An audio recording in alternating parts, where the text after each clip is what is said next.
Hi, my name is Jon Kelsen. I teach here at Drisha. This week is Parashat Emor, and in Parashat Emor, in chapter 23 of the book of Leviticus, the Torah tells of the calendar of the holidays during the course of the year. And in doing so, it arrives at what we call the festival of Shavuot, and describes what happens in the temple during the festival of Shavuot, the grain offering which is offered at that time. It says that they should be a holiday. And in verse 22, after talking about the festival of Shavuot, the Torah says that when you are, in general, harvesting your field, you should make sure not to harvest the field entirely. Lo techale pat sadecha b'kutzrecha. You shouldn't harvest the corners of the field. You should leave what we call peya, leave the corners of the field for the poor to partake of, as well as the leftover gleanings. Leket kitzircha lo telaket. Eat these leftover gleanings. Leket peya. We also have about shichicha. Should be left for the poor. Ani Adonai Elohechem. I am Hashem your God. And then the Torah continues to talk about further festivals. Now, this mentioning in chapter 23, verse 22 of these gifts to the poor, matnot aniyim, of peya, etc., could be understood as a parenthetical clause. That is, while the Torah is talking about harvesting and the allowance to partake of the grain after the festival of after the proper offerings have been given, the Torah then says, almost parenthetically, and here's another halacha with regards to harvesting, that when you harvest, there is some sort of limitation upon what you can partake of. You may not take the corners of the field which are left over during the course of the agricultural processing. That is a possible reading of the Chumash. What I want to suggest is another reading of the Chumash, which claims that this verse 22 is not a parenthetical at all, but is actually a core pasuk, a core verse, and part and parcel of the description of the holiday.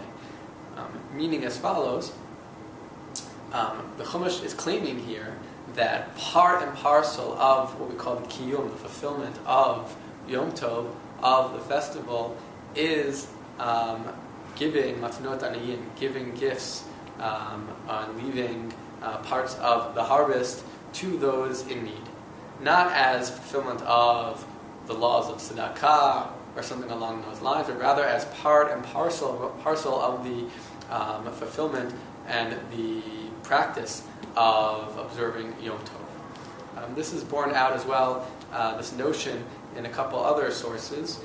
We note that in the Megillah story, for example, when the Purim is being established, that the mitzvah of that they establish it as a Yom Tov and a day in which gifts are given to each other. We call mashlach manot and matnot le'yonim, and charity is given to the poor. Now that we can understand that as being a specific mitzvah or specific mitzvot which are established for Purim proper, but it's also possible to read those practices of giving gifts to one another and to those in need as being part and parcel of general Yom Tov performance, not just local to Purim. So when they're establishing Purim as a holiday, they also, of course, incorporate the mitzvah of giving to others. This also in the Rambam, in Maimonides, when he's talking about the laws of Yom Tov in chapter 6, halacha 18, so he chooses there to write that, this is a famous line of Maimonides, that when one is ochel v'shoteh, when one is eating and drinking during the course of their Yom Tov or their holiday festive meals, one must feed as well those in need, those who are often marginalized in society. Chayav lahachil ager le'atom almana u'shar haniyim hamalalim. You have to feed the orphan and the stranger and the convert and the widow, along with all the other destitute. Right? However, one who does not do this, the famous line of the Rambam, but rather eats, locks their doors and just has a party for themselves. Ein zeh simchat mitzvah. This is not considered a fulfillment of the mitzvah of being rejoicing. This is not simcha of mitzvah, rejoicing of mitzvah. This is simchat kriso. This is happiness of his belly. It's a famous line of the Rambam.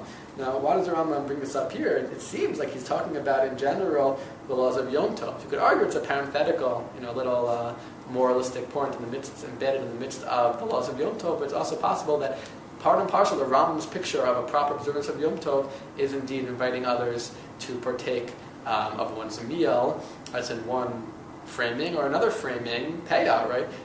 Inviting others to partake of your field, of your harvest.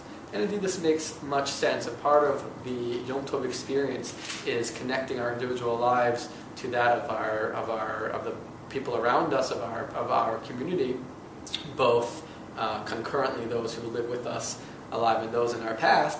Then part of Yom Tov has to be a moment where we're able to step out of our own individual lives, our own individual narratives, and to connect with those of others, and in expressions of gratitude, both towards God and the giving of food, karbanot, to God, and sharing with others as well. So this might Chumash here and these other sources might be pushing us towards a bit of a reframing of what the Yom Tov experience is all about. Shabbat Shalom.